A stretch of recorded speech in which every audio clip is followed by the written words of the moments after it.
former State Department advisor on Iran, Gabriel Noronha, along with former Assistant Secretary of State for Presidents George H.W. Bush and Ronald Reagan, Robert Charles. Great to have you both with us tonight. Gabriel, let's go ahead and start with you, because we're dealing with a situation here where the United Nations is constantly kowtowing to other countries to somehow sort of make peace with them in situations where it seems grossly inappropriate. This happens to be one. Yeah, so look, we're seeing celebrations in Tehran with fireworks going to celebrate the death of their president, Ibrahim Raisi. And then we're seeing condolences out of Washington, out of New York, holding moments of silence. We're seeing money flowing to UNRWA, which is supporting Hamas. And so we have a complete lack of moral clarity from our leaders, both here in Washington, as well as around the world, who are committed to seeming to save Hamas from destruction, even after they're going and committing heinous violence against civilians in Israel.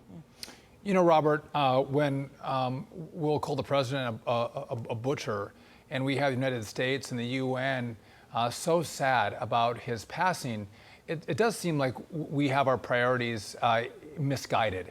Where does that come from? I mean, what you think, to Gabriel's point, we should be speaking with clarity on who our enemies are and who our friends are, but it doesn't seem like we have that clarity at the UN or in America. You could not be more right. It's not a moral confusion. It's an immoral position. And you need to know who Raisi was. Raisi in 1988 killed 5,000. In 1998, he killed 99. 98, he killed about 1,500. In 2002, he killed 551, of whom 68 were children, all of whom being dissidents. Last year, he killed 834, hung them all. So, and he was proud of it. He used to brag about it. So there is no mourning in Baghdad, as your other guest noted, and there is no mourning among moral people around the world. Good riddance. You know, the bottom line is, Iran may be at an inflection point. I don't know. I think the IRGC and Quds Group could decide to do something internationally. I think we should be alert to that, because they may feel that they need to prove themselves. But internally, I'll tell you, I think the Iranian people, 85% of whom I think are probably pro-American, are really glad this guy's gone, and he was going to become their next supreme leader. So I think they're going to have to find some new leadership. Makes sense. Well, let's move to this, because Amal Clooney is apparently playing an instrumental role in convincing the International Criminal Court to prosecute Benjamin Netanyahu and Hamas leaders for suspected war crimes. And next month, her movie star hubby is set to headline a Biden fundraiser. So I guess it's pretty clear where the Clooney loyalty lies. You know, Gabriel, to you, is this driving some of our U.S. policy, the elites in Hollywood, you know, pushing, you know, Joe Biden and others to cozy up with Hamas? Yeah, well, look, Amal might be a good celebrity, but she's a terrible lawyer. Israel and actually Hamas itself aren't under the jurisdiction of the ICC. Israel never signed on to the Rome Statute, which grants it jurisdiction. And Hamas isn't a state, Gaza isn't a state, Palestine isn't a state. So the ICC has no business being there at all. You're right. These celebrities want to play politics. They're very good. They provide a lot of benefit and value to Americans on the silver screen. But they really should stay out of areas they don't know about.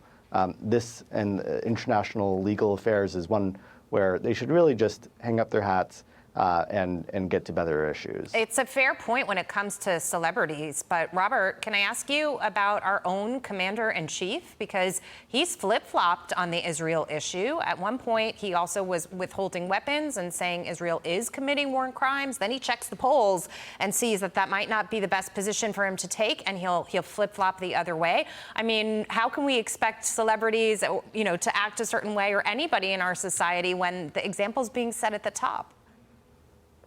Yeah, so I don't think Joe Biden's a barometer for much of anything, except what happens to people in old age. And I don't think Hollywood is very seasoned in terms of understanding the world.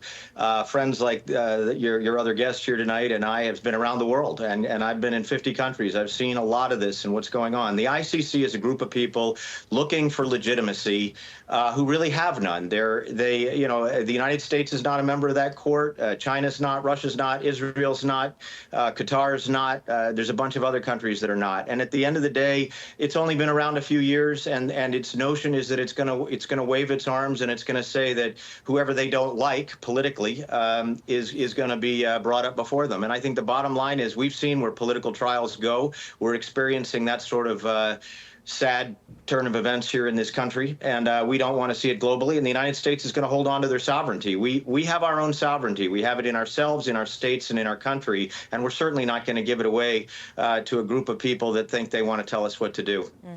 Well, I'll just note that, yes, the silver screen actors may have a place in our hearts, but most Americans don't care about their politics. But when you have Joe Biden only looking to them to make the case for Joe Biden to the American people, they do have outsized influence.